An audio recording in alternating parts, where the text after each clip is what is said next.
Bonjour et bienvenue dans Info Express bilingue. Voici l'essentiel de l'actualité. 观众朋友您好，欢迎收看双语快讯。下面请看详细内容。 C'est une nouvelle qui a fait la une des médias chinois et retient l'attention du milieu spatial international.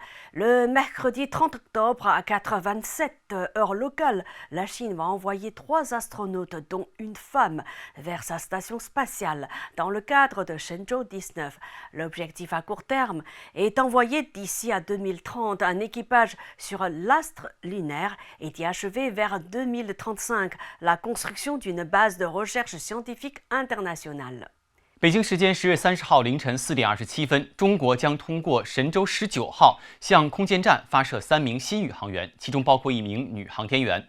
中国的短期目标是2030年前实现载人登月，2035年前建成国际科研基地。 Attention, le thon en conserve est largement contaminé au mercure, une substance nocive pour la santé. C'est ce qu'ont annoncé les ONG Bloom et Foodwatch dans un rapport publié le mardi 29 octobre. Une enquête menée par l'ONG Bloom révèle qu'elle a sélectionné aléatoirement 148 boîtes de conserve dans 5 pays européens dont la France et les a fait tester par un laboratoire indépendant. Résultat, 100% des échantillons sont contaminés au mercure.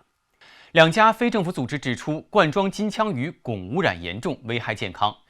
10月29号发布的报告中 ，Bloom 在5个欧洲国家，包括法国，随机抽取了148罐金枪鱼。独立实验室检测结果显示，100%的样品汞含量超标。 Après la suppression du jour férié qu'est le lundi de Pentecôte en 2004, le gouvernement français prépare la suppression d'un deuxième jour férié. Selon les Échos, le ministre du Budget et des Comptes publics, Laurent Saint-Martin, a semblé ouvert à une discussion sur le sujet. Mardi 29 octobre, dans une interview sur TF1, il a déclaré « Je pense que tout ce qui permet à notre pays de montrer qu'on peut travailler davantage pour participer à l'effort de redressement va dans le bon sens. » 2004年，法国取消圣灵降临节假日后，政府正考虑再取消一个法定假日。据《回声报》报道，财政部长洛朗·圣马林10月29号在接受法国电视1台采访时表示，愿意讨论该提议。他说：“我认为任何能让我们国家更努力工作的方式都有助于复苏，这是积极的信号。” Selon le Figaro, le lundi 28 octobre, à une semaine d'une élection présidentielle américaine qui s'annonce serrée, des urnes électorales ont été incendiées dans 2 États du nord-ouest des États-Unis, ce qui a conduit à la destruction de plusieurs centaines de bulletins de vote par anticipation, un acte qualifié par certains d'attaque directe contre la démocratie.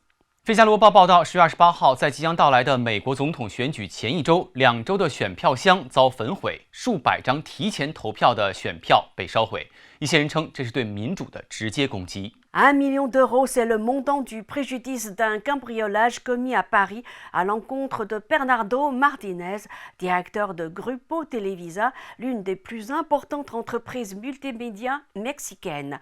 La victime serait un proche de Donald Trump, selon une source policière rapportée par le Figaro.